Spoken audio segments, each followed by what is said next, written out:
কোরআনের শুরু থেকে শেষ, হাদিসের বিসমিল্লাহ থেকে শেষ পর্যন্ত যতগুলি হুকুম এসেছে, যে ফেরেশতাতে নিয়ে এসেছেন ওর নাম হলো জিবরাইল। কিন্তু সলাত, কিন্তু সলাত, কিন্তু সলাত নামাজ আমরা যাকে বলি, এইটা যখন আল্লাহ দেওয়ার নিয়ত করলেন তখন জিবরাইলের প্রয়োজন হলো না, যেমন ফেরেশতাকে মাঝে নিলেন না, বরং জিবরাইলের মাধ্যম দিয়ে বরাক পাঠিয়ে আল্লাহ তার নবীকে এই পৃথিবী গ্রহ থেকে মসজিদে হারাম থেকে আকসা, আকসা থেকে সত্তাবক আসমানকে ভেদ করে সিদরাতুল মুনতাহাকে পার করে আল্লাহ নিজের সিংহাসনে, নিজের এলাকায়, নিজের জায়গায় তার হাবিবকে ডেকে নিয়ে নিজের হাতে যে ইবাদতটা দিয়েছেন, আল্লাহ বান্দা বান্দা আল্লাহ, মিডিয়া কেউ নাই, সেই ইবাদতটার নাম হলো সলাত। এই সলাতের ভিতরে মেরাজুল মুমিন ঢুকে আছে। কিয়ামত পর্যন্ত মুমিনের মেরাজ হবে সলাতের ভিতরে। মানুষ যখন সলাতে দাঁড়িয়ে যায়, সাজদায় চলে যায়, তখন মানুষ জেনে নেন আপনার আল্লাহ আপনার করিবে চলে আসে। সমস্ত কিছু আল্লাহ, আপনি আল্লাহ, আল্লাহ আপনি হন, মধ্যখানে কোনো ফেরেশতার মিডিয়া নাই। এটা কিয়ামত পর্যন্ত থাকবে। এর জন্য সমস্ত ইবাদতের সব থেকে বড় ইবাদত হলো সালাত। একটা গেল।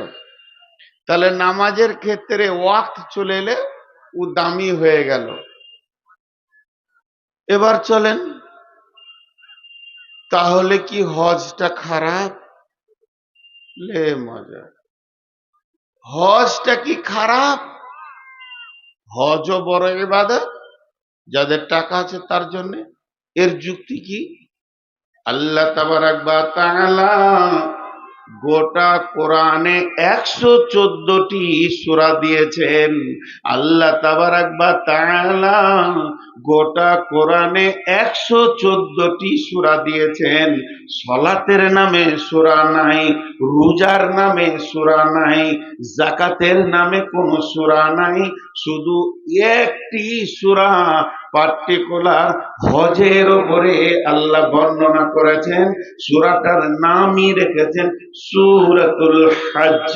তাহলে হজ কত দামি ইবাদত, যার উপরে আল্লাহ একটা গোটা সূরা নাজিল করেছেন। লাও, এদিকে আগে বেড়ে গেল। তাহলে রোজাটা কি খারাপ? না খাওয়াটা? ওর আবার দাম কত বেশি? যতগুলি ইবাদত দুনিয়াতে আছে, যতগুলি ইবাদত হাদিসে কোরআনে আছে, আপনার আমার উপরে হুকুম বর্তানো হয়েছে, সমস্ত ইবাদতের বদলা হলো জান্নাত, সমস্ত ইবাদতের বদলা হলো গুনাহ মাফ, নেকি হবে, জান্নাত যাবে। কিন্তু রমজানের কথা বলতে গিয়ে আল্লাহ তাবারাক ওয়া তাআলা হাদিসে কুদসির ভিতরে নিজে মুখ খুলেছেন। তিনি বলেছেন, রোজা যারা রাখে তারা আমার জন্যই রাখে।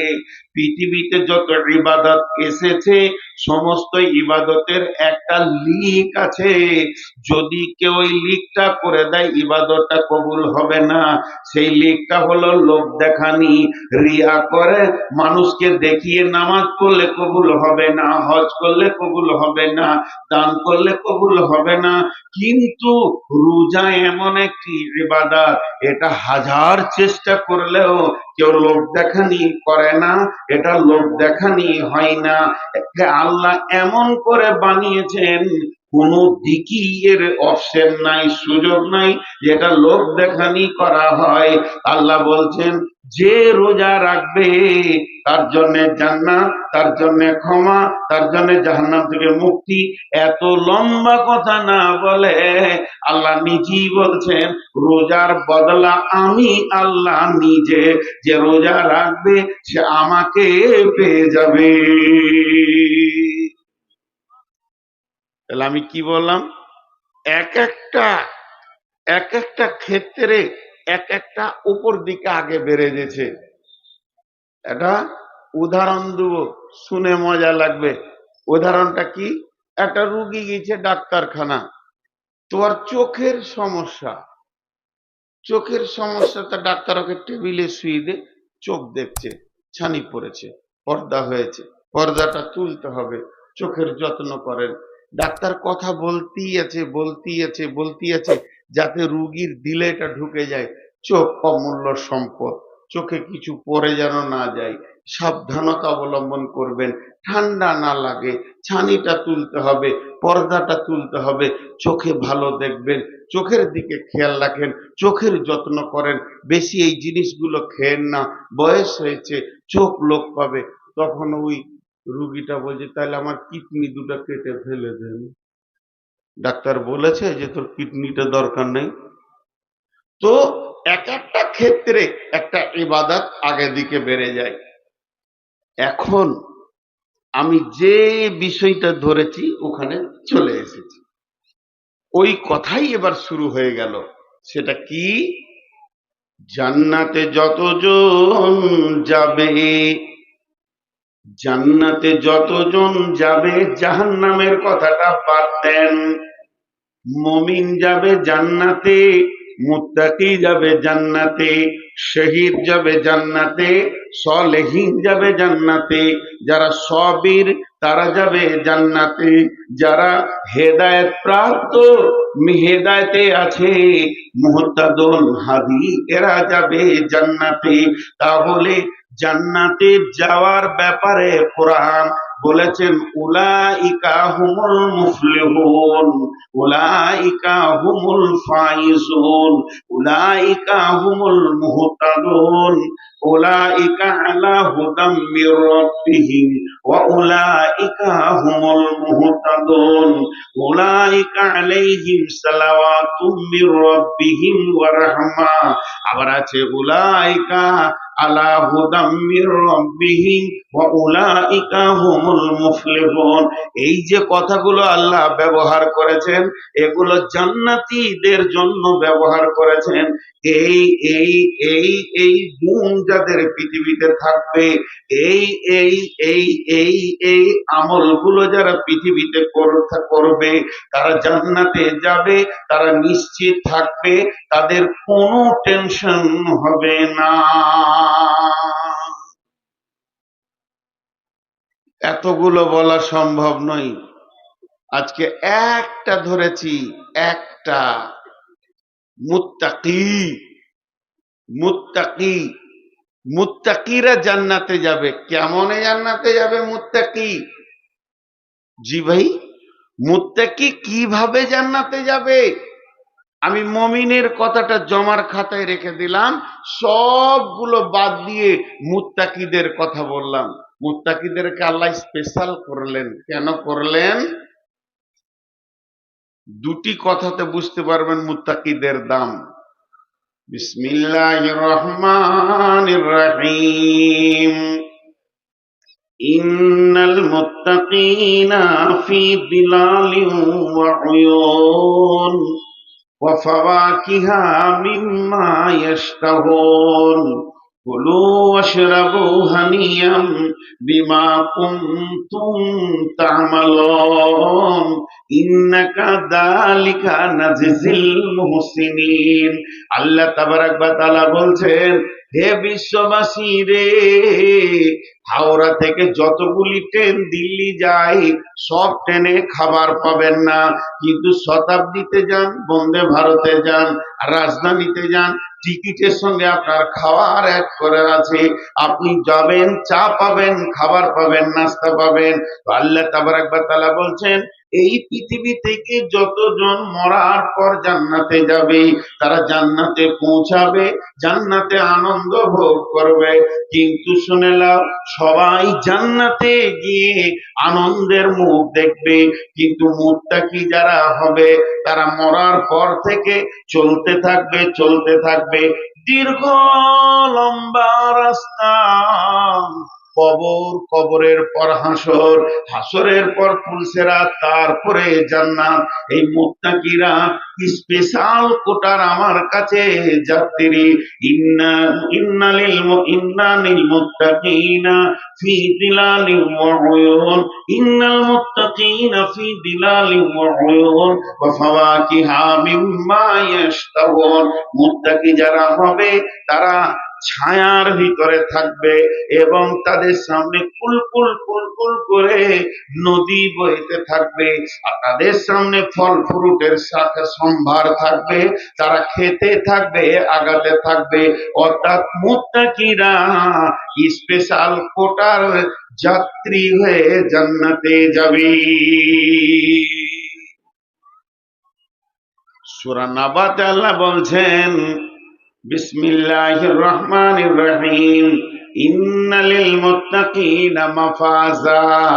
বিশ্ববাসীরে, তুমি যদি মুত্তাকি হতে পারো, তুমি যদি মুত্তাকির গুণটা আনতে পারো, যে যে কাজ করলে মানুষ মুত্তাকি হয়ে যায়, সেইগুলো যদি তোমার মধ্যে এসে যায়, তাহলে তুমি পৃথিবী থেকে নিশ্চিত হয়ে যাও, তুমি কিয়ামতের দিন বেঁচে গেছো, হাসরে বেঁচে গেছো, পুলসেরাতে বেঁচে গেছো। তোমার আর 2 নম্বর কোনো টেনশন থাকবে না। দেখেন মুত্তাকিদের কত কপাল ভালো, এরা পৃথিবী থেকে, আল্লাহ বলছে তোমাদের কোনো টেনশন নাই। আমি একটা কথা প্রথমেই ভূমিকাতে বলেছি, এক একটা বিষয়ে এক একটা গুরুত্ব আছে। তো মুত্তাকি হওয়াটা যে কত গুরুত্ব, আল্লাহ নিজে মুত্তাকি আমাদেরকে বানিয়ে নেন, বানিয়ে নেন, বানিয়ে নেন। আল্লাহ আমাদেরকে মুমিন হতে বলেছেন, কোরআনে হুকুম দিয়েছেন মুমিন হওয়ার ব্যাপারে, কিন্তু মুমিন বানিয়ে নেন না, মুত্তাকিটা কিন্তু বানিয়ে নেন আল্লাহ। এই লাইটটা বন্ধ করো, ইশারা বুঝে না, এত লাইটেও লাইট মেরে দেখছে আমাকে। আর বুড়ার সব চুল পেকে গেল, এতদিনে দেখছে, ডিস্টার্ব হয় মোবাইলে লাইটে। ভাই আপনাদের বিরক্ত লাগছে? শুধু এই আয়াতটা শোনার পর একজনও যাবেন না, এটা আমার বিশ্বাস, কারণ তথ্যবহুল কথা আছে। আজকের বিষয়বস্তু হচ্ছে মুত্তাকি। তো মুত্তাকিটা কত গুরুত্ব,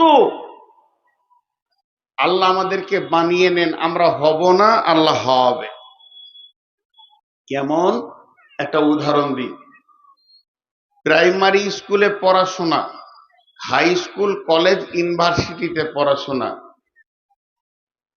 প্রাইমারি স্কুলের ছাত্ররা তাদের চিন্তাই থাকে যেন আমাকে পড়া দিতে না হয়, মাস্টার যেন আমাকে দেখতে না পায়, পাক্কা চোর লুকায়। আর হাই স্কুল কলেজের ছেলেরা পড়তে যায় লোড করার জন্য। যদি প্রফেসর কোনো বিষয়ে বক্তব্য রাখতে গিয়ে কমপ্লিট করতে পারেনি, তো পরের দিন গিয়ে বলবে, স্যার এই বিষয়টা ক্লিয়ার হয়নি, একটু বলে দেন। আর প্রাইমারি ছাত্র ওই দূরে বসে আছে লুকিয়ে, মাস্টার বলছে ওই ওঠ, তখনও উঠলো। স্কুল তো যাবে না, গা মোড়া তো ঘরে দিবি খানি। তারপরে ওকে মাস্টার বলছে বল, বল, বল, তখনও বলছে বলছে যা। মাস্টার নিজে বলছে 10 বার, তখনও বলছে একবার। কি কষ্ট! প্রাইমারি স্কুলে শিক্ষকদের কষ্ট বেশি না হাই স্কুলে? প্রাইমারি বেতন কার বেশি? এটা জুলুম। প্রাইমারি ওয়ালাদের বেতন সব থেকে বেশি হওয়া দরকার। এদেরকে যে ছাত্রদেরকে লোড করতে হয়, অনেক কষ্ট। এবার আল্লাহর দয়া দেখেন, এখান থেকে বুঝে নেবেন গিরিধরপুর মাদ্রাসার শ্রোতাগণ কান করে শুনে না একটা, রব্বুল আলামিন বলছেন মুত্তাকি হওয়াটা কত গুরুত্ব, কত দামি, এটা তোরা জানিস না, আমি জানি। আমি দুনিয়ার মালিক, আমি আখেরাতের মালিক, আমি এহ জগতের মালিক, পর জগতের মালিক। তুই যদি মুত্তাকি হস, ওই জগতে কি ফেসিলিটি পাবে আর তোর পজিশনটা কি তৈরি হবে কেউ জানে না, আমি আল্লাহ জানি। এর জন্য দয়া করে আমি তোদেরকে প্রতি বছর একবার করে মুত্তাকি বানাই। বিসমিল্লাহির রহমানির রহিম। ইয়া আইয়ুহাল্লাযীনা আমানু কুতিবা আলাইকুমুস সিয়ামু কামা কুতিবা আলাল্লাযীনা মিন ক্বাবলিকুম কামা কুতিবা আলাল্লাযীনা মিন ক্বাবলিকুম। হে মুমিনের দল, ও মুমিনের দল, ওরে ইমানদারেরা, ইমানদারেরা তোমরা কান করে শোনো, তোমাদের ওপরে আমি রমজান মাসে রোজাকে ফরজ করে দিয়েছি। আমি লিখিত ভাবে রেজুলেশন করে দিয়েছি, অপরিহার্য করে দিয়েছি, রোজা রাখতে হবে। এ কথা যদি বলো তোমরা ভুল হবে, বরং বলতে হবে রোজা রাখতেই হবে, এর বিকল্প কোনো উপায় নাই। শুধু ভাবিও না যে আমি তোমাদের উপরে রোজাকে ফরজ করেছি, এটা শুধু এখন নয়, তোমাদের পূর্বপুরুষের ওপরেও এইরকম রোজাটা ফরজ ছিল।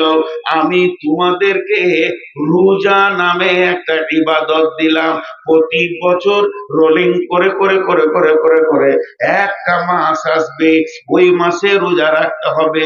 আমি তোমাদের পূর্বপুরুষের ওপরে রোজা ফরজ করেছিলাম, তাদের রোজা ছিল আলাদা, তাদের সিস্টেমেট ছিল আলাদা, সেই সিস্টেমেট গুলো বাতিল ঘোষণা করে আমি রমজান মাসে আমার নবীকে দিয়ে কমপ্লিটলি একটা সুন্দর রোজা নামে বস্তু বানিয়েছি। এটা তোমাদেরকে রাখতেই হবে।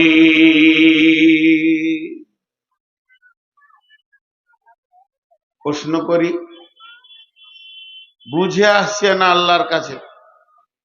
আল্লাহ রোজা কাকে বলে? আল্লাহর কাছে জানছি, আপনাদের প্রতিনিধি হয়ে আমি। আল্লাহ বলছে শুবে সাদেকের আগে খাওয়া পানাহার বিবি কমপ্লিট করে নিবি, আর যতক্ষণ না সূর্য ডুববে পানি ভাত রুটি না। দুপুর বেলায় খালি এক গিলাস পানি না, এক গ্লাস দুধ চলবে না। প্রচন্ড গ্রীষ্ম, আল্লাহ একটু না, এর নাম রোজা। আজীব ব্যাপার, আজীব ব্যাপার, ইবাদতটা আজীব ইবাদত। একটা লোক নামাজ পড়ছে, কিয়াম করছে, রুকু করছে, সাজদা করছে, আপনি হাঁটবেন, একজন দাঁড় করিয়ে দেবে।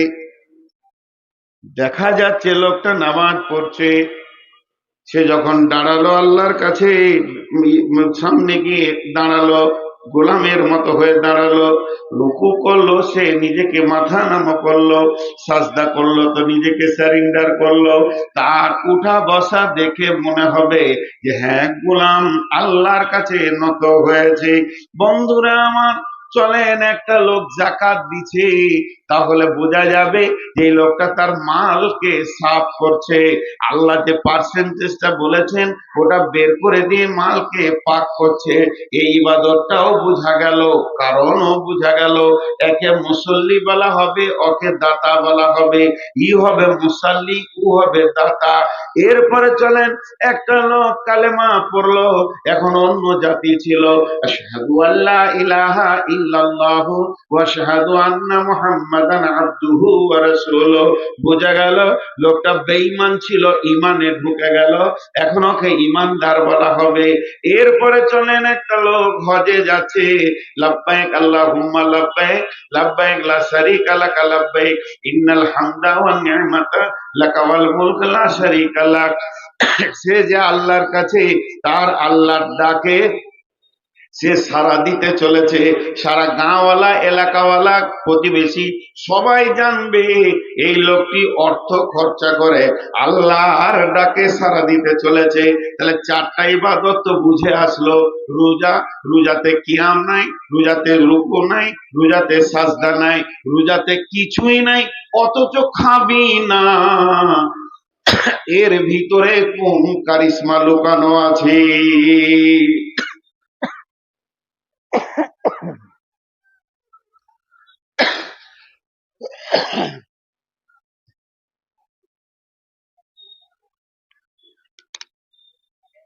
এর ভিতরে কি কারিশমা লুকানো আছে? খাবি না, লাভটা কি হবে?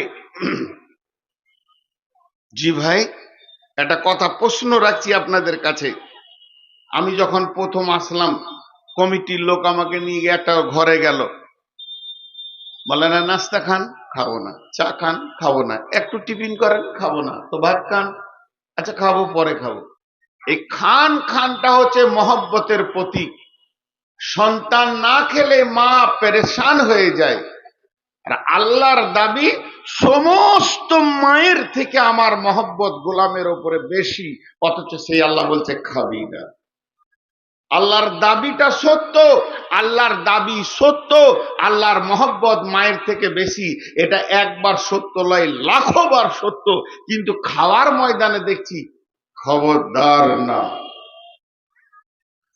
এখন আল্লাহকে প্রশ্ন করি, এইভাবে রেখে লাভ কি হবে?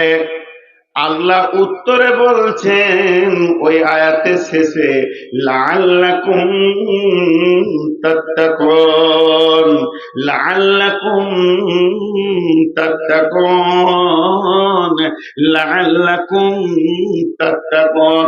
ওরে আমার গোলাম রে, ওরে আমার বান্দারে, ওরে আমার মুমিনের দল, আমি তোদেরকে না খাইয়ে মুত্তাকি বানিয়ে নিলাম। মুত্তাকি মানে আল্লাহ ভীতু তোরা হয়ে গেলি। কি করে আল্লাহ ভীতু হলাম? আল্লাহ তাবারাক ওয়া তাআলা প্রমাণ দিতে, দেখ তোকে আমি রোজা রাখতে বলেছি, তুই সুবে সাদেকের আগে খেয়েছিস, এখনো আজান হলো না, সূর্য এখনো ডুবলো না, এখনো মাগরিব হলো না, দুপুর বেলায় তোকে পিপাসা লেগেছে, বাড়ির ভিতরে শুয়ে আছিস, দরজাটা লাগানো আছে, তোর সামনে ফ্রিজ আছে, ফ্রিজে কোল্ড ড্রিঙ্কস আছে, তোর চৌকি নিচে সমস্ত খাবার আছে, ফ্রিজে ফল ফ্রুট ভর্তি আছে, তারপরও তুই খাস না কেন? এটা একটাই কারণ, যে আল্লাহ দেখে নিবে। এই মনটা, এই দিলটা, এই মিজাজটা যদি তোদের সারা বছর থেকে যায়, তাহলে তোদের মতো পরেজগার কে হবে রে? এটা তবে এক মাস বানিয়ে তোর ভিতরে একটা যোগ্যতা রয়েছে, ওটাকে আমি বহির প্রকাশ করে তোকে, তোর চোখে আঙ্গুল দিয়ে দেখিয়ে দিলাম। ওরে আব্দুর রহমান, ওরে আব্দুল সালাম, ওরে আবুল কালাম, ওরে ইবাদুর রহমান, ওরে আব্দুল সাত্তার, তোর ভিতরে একটা যোগ্যতা রয়েছে। আল্লাহর হুকুমের বাইরে কোনো জিনিসে তুই হাত দিবি না, তাহলে অন্য মাসে মদের বোতলে, জুয়াতে, তাসেতে, লুদুতে, দাওয়াতে হাত দিবি না। তোর বিবি থেকে তোকে বিরত রেখে দেখিয়ে দিলাম, যে মহিলাটার ইশারা তুই বুঝিস, তোর ইশারা সেও বুঝে, যে তোর ভোগ, যে মেয়েটা তোর হালাল, যাকে এতদিন ব্যবহার করলি, রমজান মাসে স্টপ করে দিলাম, আর তোকে দিনে হাত দিতে দিলাম না। তার মানে তোর ভিতরে একটা যোগ্যতা রয়েছে মহিলা থেকে বেঁচে থাকা। তবে যখন এই রমজানে তোর ভিতরে গভীর একটা হীরের টুকরো লুকিয়ে ছিল, সেটাকে বের করে তোর হাতেই আমি দিয়ে দিলাম, এই যোগ্যতাটা অন্য মাসে কাজে লাগাবি। খবরদার কারো মেয়ের কাপড় ধরে তুই টানবি না, তাহলে তুই মুত্তাকি থেকে যাবে। আমি তোকে মুত্তাকি বানানোর জন্য এই রোজার নামে একটা ইবাদত তোদেরকে দিয়েছি। টোটাল রোজা রাখলে তুই মুসাল্লি হবি না, তুই হাজি হবি না, তোকে হাজি বলে ডাকবে না, তোকে দাতা বলে ডাকবে না, তোকে মমিন বলে ডাকবে না, তোকে ডাকবে না আপনার কিনা মুসাল্লি বলে, তোকে তোর নাম হয়ে যাবে মুত্তাকি। যেহেতু আয়াতের শেষে আমি আল্লাহ তোর টাইটেল দিয়েছি লাআল্লাকুম তাত্তাকুন, আমি রোজাটা এমন প্যাটার্নে বানালাম যাতে করে তোরা মুত্তাকি হয়ে যাবি।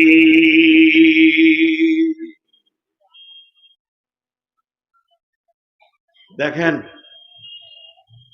একটা উদাহরণ দিব, উদাহরণটা ধ্যানের সঙ্গে শুনেন। একটা দুটা করে লোক উঠছে, উঠিয়েন না ভাই আমার, আমি এমন একটি বক্তা, আমাকে বলতে হয় আর উঠিয়েন না, আর উঠিয়েন না, কারণ আমাকে শেষই দেয়। নসিব খারাপ, কত জালসায় গিয়ে কমিটির হাতে ধরি, ভাই আমাকে আগে দেন আর কাউকে পরে দেন না, আপনি শেষে থাকেন। আর এখন মানুষের শারীরিক ক্ষমতা, সহ্য ক্ষমতা, স্ট্রেংথ কমে গেছে। এটার কারণ জানেন? বিহারে সারা সারা রাত জালসা হয়, তারাও 11টা 12টায় ভেঙে দিচ্ছে। একটা বৃহত্তর কারণ, যতগুলো কারণ আছে আপনি দেখাবেন ওগুলোও ঠিক, তার মধ্যে একটা কারণ এই যে করোনা ভাইরাসের যে ভ্যাকসিনটা মেরেছে না, মানুষকে দুর্বল করে দিয়েছে, কাজ থেকে মাথা সরিয়ে দিয়েছে, আর মানুষ সেই এনার্জি নিয়ে কাজও করতে পারছে না, যুবকদেরকে পঙ্গু মনে হচ্ছে। এই ভ্যাকসিনটা সারা বিশ্বকে পঙ্গু করেছে। এই জন্য মানুষ বেশি রাত জাগতে পারছে না, বেশি টাইম ধরে গাড়ি চালাতে পারছে না, বেশি টাইম ধরে মাঠে কাজ করতে পারছে না। যুবক যুবক ছেলে, তার বাপ বলছে যে 3 বিঘা চাষ করে বাড়ি গেছি, তারপরে উঠেছি, আর ও 1.5 কাটা পারছে না। পারবে কি করে? ভ্যাকসিন মেরে দিয়েছে, দুর্বল করে দিয়েছে বিশ্ব। তো যাই হোক, একটু ধৈর্য ধরেন, এবার পরবর্তী আয়াতে যাচ্ছি। তাহলে একটা উদাহরণ দিব। আল্লাহ খেতে দিলেন না, এর ভিতরে লাভ কি আছে? উদাহরণটা মন দিয়ে শোনেন। আপনাদের এখানে ইটের ভাটা আছে, ইট কাটে কি না? তো ইট যে কাটে সেই মিস্ত্রি কোদালটাকে নিয়ে ইট ভাটাতে গিয়েছে, টলি করে মাটি নামানো আছে, মেরেছে জোরে একটা কোপ মাটিতে। এবার মাটি বলছে মিস্ত্রিকে, উদাহরণ উদাহরণ ওইভাবেই বুঝতে হবে, মাটি কথা বলে কি ওইভাবেই বুঝতে হবে। মাটি বলছে তুমি মারলে কেন, তুমি আমাকে কোপাও কেন, কি দোষ করেছি বলো? মিস্ত্রি উত্তরে বলে চুপ কর, ধৈর্য ধর, দাম তোরই বাড়বে। ধৈর্য ধর, কোপানি খা, দাম তোরই বাড়বে। তারপরে পানি ছিটি দিয়ে সামান্য বালু দিয়ে লাত মারতে শুরু করেছে। লাত মারলে মানুষের দাম বাড়ে না কমে? কেউ যদি স্টেজে উঠে একটা লাত মেরে দেয়, আমাকে বেজ্জতি হয়ে যাব। ওই মাটিকে যখন লাত মারছে বলছে ভাই আমি তো গরু চুরি করিনি, তো তুমি লাত মারো কেন? বলছে সবর কর, দাম তোরই বাড়বে। এরপরে ওকে ফরমাতে ভরে 2টা গোঁতা মেরেছে। কি দোষ করলাম রে ভাই, এখনো রাগ মিটেনি নাকি? বলে তোরই দাম বাড়াচ্ছি, গোঁতাতেই তোর দাম বাড়ছে। সাইজটা ঠিক হয়ে গেল। এবার ইটটাকে রোদে দিল, ঠান্ডাতে রাখবে না, ফ্রিজে রাখবে না, কোল্ড ড্রিঙ্কস রাখবে না। রোদে যখন টনটনে হয়ে শুকাচ্ছে, মিস্ত্রিকে ডেকে বলছে একটু পানি পাবো কি? বলছে চলবে না, এখন পানি দিলে তোর দাম কমে যাবে, তোর মূল্যটাই কমে যাবে। তুই যত শুকনো টনটনে হবি তত তোরই দাম বাড়বে। মাটিটা শুকিয়ে গেল, এবারে ভাটিতে চাপিয়েছে, পাশে কালো কয়লা এসেছে। কালো মানেই হচ্ছে সে বিয়াদব মাল, ইর বুঝে নিয়েছে ও জ্বলবে, আমাকেও জ্বালাবে। মিস্ত্রিকে বলছে বন্ধু আমি কি দোষ করলাম, এত জবরদস্ত কষ্ট আমাকে নিতে হবে? আমার আমার মিস্ত্রি তখন উত্তরে বলছে মাটি রে, তোর দাম বাড়বে, যত দামি হবি ভালো পূর্বি তত দাম বাড়বে। আর যদি ছালট হবি তো লোক সারা জীবন তোর উপরে জুতো দিয়ে চলবে, রাস্তায় ফেলবে, গোয়ালে ফেলবে, তোর মূল্য দাম কমে যাবে। ইট যখন টনটনে হয়ে পড়ে গেল, এ গ্রেটে থাক লাগানো আছে। বাঁধাখোলা মাদ্রাসা গেছে, গিরিধর মপুর মাদ্রাসা গেছে, ডিঙ্গিল মাদ্রাসা গেছেন, এই ফতপলাশি মাদ্রাসা গেছেন। এই মালটাই নিতে হবে, মসজিদটা সুন্দর করে বানাবো। ইট তখন বলছে বন্ধু কোন কলেজে পড়ে এসেছি জানো কি? কত লাখ খেলাম, কত গোতা খেলাম, কয়লার আগুনে নিজেকে জ্বালালাম, তবেই আমার রব আমাকে এত সুন্দর পজিশন দিয়েছে। আমাকে কাজ করবে তার নামই হবে রাজমিস্ত্রি। সে আমাকে হাতে ধরে ধরে এমন এমন জায়গায় বসাবে, আমি হব স্কুল, আমি হব কলেজ, আমি হব হসপিটাল, আমি হব স্টেশন, আমি হব মাদ্রাসা, আমি হব মসজিদ। সারা জীবন তেলাওয়াত শুনবো, ধৈর্য ধরলে দাম বাড়বে। আমার রব বলছে, গোলাম রোজাতে খেতে দিলাম না, বিবির কাছে যেতে দিলাম না, সার্বিক ভাবে তোর উপরে আমি একটা পরীক্ষার আগুনে তোকে মেশিনে জ্বালিয়ে নিলাম, যেহেতু তুই হবি মুত্তাকি, লাআল্লাকুম তাত্তাকুন। আপনাদের নদিয়াতে মেয়ে ছেলে বেশি নাকি গো? হ্যাঁ, পুরুষের থেকে প্রত্যেক জালসাতে 1.5 মেয়ে ছেলে দেখতে পেয়েছি নদিয়াতে। সুবহানাল্লাহ, আল্লাহ মাফ করুক। মেয়ে ছেলে তো আমারই মা আর আমারই বেটি, আমারই খালা, আমি তা বলছি না। ওইখানে একটা ছেলেকে বলছি, ভাই মাদ্রাসাটা কোন দিকে গো? গাড়িতে আসি তো বলছি, আমরা কি মাদ্রাসা দেখতে এসছি, খেতে এসছি, তুমি খুঁজে লাও গা। আজীব কথা বললো। আর যে ইয়ং ছেলেগুলো আসছে, আসলে ধৈর্য ধরে শুনেন। এখন আমি আপনাদের সামনে খুব ভাইটাল কথা বলছি। তো আপনাদের এই নদিয়া জেলার মেয়েরা কানে, নাকে, গলায়, হাতে সোনা পরে, কথা বলে না এতটি লোক। আহা, বাঁজা কেউ আছেন গো? একটা ছেলে পাওয়া গেছে, বাঁজা কেউ আছেন? এই তো শোন, এই ও মা দেখ, আমার দিকে তাকা, এই তো আমার দিকে তাকা, আমার দিকে তাকা, আমার মুখে থেকে। আমি যদি তোর বাপ হই, থাকবি আমার সঙ্গে? চল লোকে লোকে তালাক দে, আমার কাছেই থাক, তোকে নিয়ে চলে যাবো, আমাকে বাপ বলবি, আমার বউকে মা বলবি, থাক। তাহলে ছেলে বেশি হলে যা হয়, তোর মা জিলাপি খেতে গেছে, চলে আসবে, বস। আসছে কেন? এখন জিলাপি শেষ হোক তারপরে আসবে। যে পেঁচানো জিলাপি এত তাড়াতাড়ি শেষ হয়নি, ওকে হুঁশি নেই যে ওর ছেলে পিলে হয়েছে। ও ভাবছে 16 বছরের, দেখুন জিলাপি খেতে গিয়েছে। জি ভাই, শেষ করে দেবো বলছে নাকি?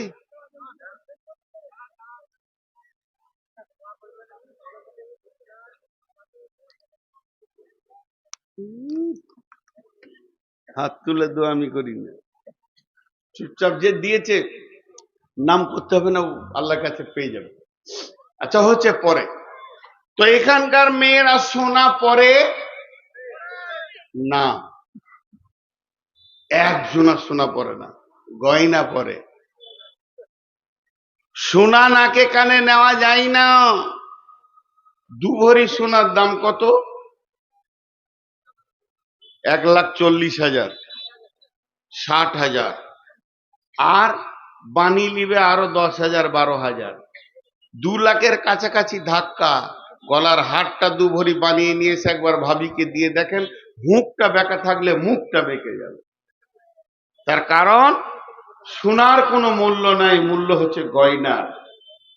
সোনা যতই দামি হোক না কেন, ওকে অ্যাসিডে ঢুকতে হবে, আগুনে ঢুকতে হবে, ভাটিতে যেতে হবে, তারপরেও একটা জিনিস তৈরি হবে, তারপরে সোহাগা চাপবে, পালিশ চাপবে, এরপরে যখন ওটা চকচক করবে, ওটাকে চামড়াকে ফাটিয়ে, নাকের চামড়াকে ফাটিয়ে নেবে, দুঃখ লাগবে না। তার কারণ সোনা যতক্ষণ পর্যন্ত ভাটিতে আর আপনার কিনা ডাইসে এবং হাতুড়ির নিচে না যাবে, অতক্ষণ গয়না হবে না। তেমনি মমিন হলো সোনা, আর মুত্তাকি হলো গয়না। মমিন যত আছে সব সোনা, আর এই মমিনকে যখন প্রসেসিং করা হবে, তখন গয়না হয়ে যাবে।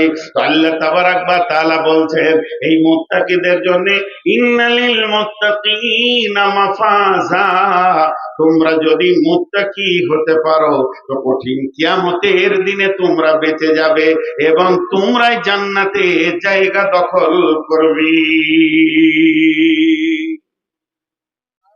তাহলে আমি এতক্ষণ আপনাদেরকে যে বক্তব্য দিলাম, হঠাৎ যদি আমি মারা যাই, এখন আমি মারা গেলাম, কিংবা আল্লাহর ফায়সালা জালসাটা বন্ধই হয়ে গেল, যান্ত্রিক মাইক বন্ধ হয়ে গেল, আর জালসা হলো না, কোনো কারণে এই পর্যন্ত স্টপ। আপনারা কি পেলেন? এতক্ষণ আমি কি দিলাম, আপনারা কি পেলেন? এতক্ষণ আমি কি দিলাম? আমি যদি কিছু দিতে পেরেছি তো আমি বক্তা, আমি বোঝাতে পেরেছি তো আমি কিছু দিয়েছি।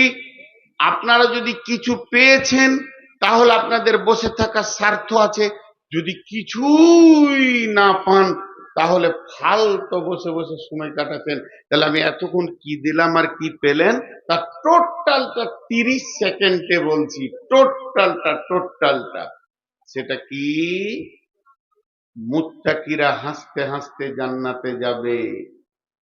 আর মুত্তাকি হওয়াটা এত গুরুত্ব যে আল্লাহ পৃথিবীতে মুমিনদেরকে মুত্তাকি বানাবেন, তার একটা মেশিন তৈরি করেছেন। মেশিনটার নাম হলো রমজানের রোজা, সওম। সে মেশিনটার নাম হলো রমজানের রোজা, সওম। সওম তৈরি করে রোজার ভিতরে ভরে আপনার আমার মতো অচেতন মানুষকে আল্লাহ মুত্তাকি বানিয়ে নিচ্ছেন। এই মুত্তাকি হওয়াটা অনেক অনেক অনেক গুরুত্ব। মুত্তাকিরা দুনিয়া থেকেই জান্নাতের সুসংবাদ পেয়ে যাচ্ছে, আল্লাহ তাদেরকে কিয়ামতের মাঠে আটকাবে না। এই পর্যন্ত দিয়েছি। এখন আপনারা আমাকে বলেন বা আমরা আল্লাহকে বলি মুত্তাকি আমরা হব ইনশাআল্লাহ। সকলে জোরে বলি ইনশাআল্লাহ। তাহলে কি কি আমল করলে মুত্তাকি হব? কোন আমলটা করলে মুত্তাকি হব? জি, আজকে আপনারা আমাকে চেয়ারে বসে থাকা দেখে ভাবছেন লোকটা দামি কত গো, বর্ধমান বাড়ি, আউস গ্রাম থানা, পুবার গ্রাম, এই লোকটা খুব দাম। আমরা নিচে আছি, ওই স্টেজে আছে, তারপর আবার চেয়ারে আছে, তারপর আবার মাইকের সামনে আছে, তাহলে ওর দাম বেশি। মাথা খারাপ? উঁচুতে থাকলে যদি দাম বেশি হতো তাহলে আপনি দোকানে মাল কিনতে যাবেন, যে পাল্লাটা উপরে থাকে ওইটাতে মাল বেশি থাকে না যে পাল্লাটা নামতে থাকে ওইটা মাল বেশি থাকে? মাল আপনাদের কাছে বেশি আছে, জ্ঞান বলি নিচে বসে আছে। জি, আর উঁচাতে থাকাই যদি সম্মানী হতো তাহলে হাই স্কুলের মাস্টার হতো বাঁদররা। ওদের মতো উঁচু জায়গায় কেউ থাকে না, ওদেরও হাত পা আছে। তো এটা আমি বলতে চাইছি না, আমি যেটা বলতে চাইছি আমরা মুত্তাকি হব, তা কিভাবে হব? আল্লাহকে জিজ্ঞেস করি, আল্লাহ কোন আমল করলে আমরা মুত্তাকি? আপনি তো বানিয়ে দেবেন রমজানে, কিন্তু আমরা থাকবো কিভাবে? আমার হাতের দিকে তাকান, মা বোনদেরকে বলছি প্রজেক্টের মাধ্যম দিয়ে হাতের দিকে তাকান।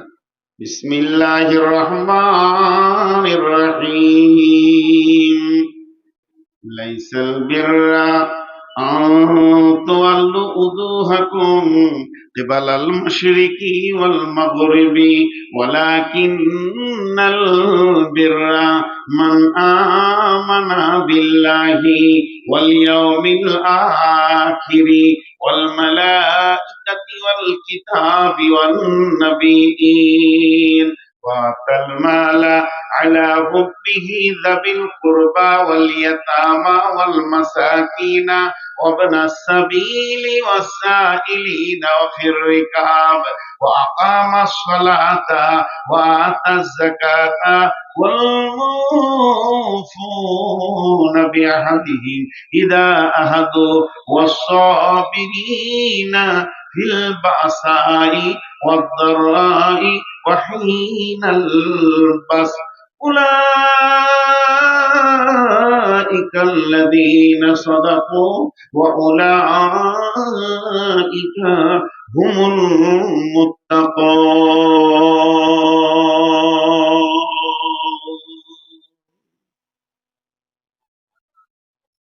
আল্লাহ তাবারাক ওয়া তাআলা বলছেন, গোলাম তোর ভিতরে যখন 10টা গুণ থাকবে, সারা পৃথিবী যদি তোকে বেঈমান বলে তা আমি মুত্তাকি বলবো। 10টা গুণ। এখন গোটা পৃথিবীর লোক বলছে বাহ বাহ বাহ বাহ বাহ বাহ, নূর মোহাম্মদ কত দামি, বাহ বাহ বাহ বাহ বাহ বাহ। আল্লাহ বলছে শুয়োর কুকুরের থেকেও খারাপ, ওটাই ঠিক। আমার জীবনের কোনো মূল্য নেই, আর সারা পৃথিবী যদি আমাকে শুয়োর কুকুরের নজরে দেখেন, আর আল্লাহ যদি বলে যে আমার সঙ্গে ওর মূল্য বেশি আছে, তো ওটাই ঠিক। পৃথিবীতে এমনও লোক আছে, পৃথিবীর মাটিতে এমনও লোক আছে, ওকে কেউ চেনে না, আল্লাহ চেনে। বন্ধুরা আমার, ওই লোকগুলি আপনার গ্রামে আছে, এলাকায় আছে। লোকটিকে পৃথিবীর কেউ চিনে না, আল্লাহ ভালো করে চেনেন। ওই লোকটি কেমন? গ্রামে কোনো মিটিং হলে ওকে কেউ ডাকে না, সমাজ বসলে ওকে ডাকে না, ওকে মসজিদ কমিটিতে পাওয়া যাবে না, ওকে মাদ্রাসার কমিটিতে পাওয়া যাবে না। যদি গাঁয়ে কোনো আলোচনা সভা হয় আর ওই লোকটা যদি মজলিসে আসে, কেউ গুরুত্ব দেয় না। সাধারণত গোটা গাঁওয়ালা এলাকাওয়ালা ধরে নিয়েছে লোকটার বুঝার ক্ষমতা নাই, হুঁশ জ্ঞান কম, সাদা সিধে মানুষ, সাদা সিধে জিন্দেগি করে। ওকে গাঁওয়ালা তো চিনেই না, পাড়াওয়ালারা ওর নাম দিয়েছে হবিবুর চাচা, সাদা লোক, সিধা সাদা লোক। হবিবুরের কোনো মূল্য নাই। শুধু তাই নয়, ওর পেটের ছেলে, ওর বীজে জন্ম, ওর রক্তে জন্ম, চারটা বেটা আছে। বেটাদেরকে যদি কেউ বলে তোমার আব্বা কোথা, উত্তরে বলবে ছাড়েন তো, লোকটা কিছু বুঝে না, যা বলার আমাদেরকে বলেন। তার মানে বেটারাও চিনতে ভুল করে দিয়েছে। এমন কি বিবি পর্যন্ত বিড়বিড় বিড়বিড় করে মনে মনে বলে ওর কাছে থেকে আমি 6টা ছেলের মা হয়ে গেলাম, 4টা বেটা 2টো বেটি। কিন্তু লোকটা জীবনে চালাক হলো না। এলাকার প্রতিবেশীরা কত চালাক, কিভাবে তারা দুনিয়া করছে, ওর মধ্যে চালাকি বলে কিছু নাই। বন্ধুরা আমার, গাঁওয়ালা চিনল না তো চিনল না, পঞ্চায়েতওয়ালা চিনল না, মসজিদওয়ালা চিনল না, মাদ্রাসাওয়ালা চিনল না, চিনল না পাড়ার লোক, চিনল না ফ্যামিলির লোক, না চিনকা বেটারাও চিনতে পারেনি, না পেরেছে নিজের বিবিও চিনতে।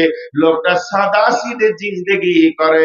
কিন্তু এরকম শীতের রাত্রিতে যখন 1:30, 2টো, 2:30 বেজে যায়, ওই লোকটা বিছানা থেকে উঠে থরথর করে কাঁপতে কাঁপতে গিয়ে উজুটা করে, আর উজু করে মুসল্লাটা পেরে দিয়ে এরকম হাতটাকে নিয়ে মাবুদের কাছে তুলে 2 রাকাত নামাজের পর রব্বানা ফাগফির লানা যুনুবানা এইভাবে চোখের পানিতে ডাকে।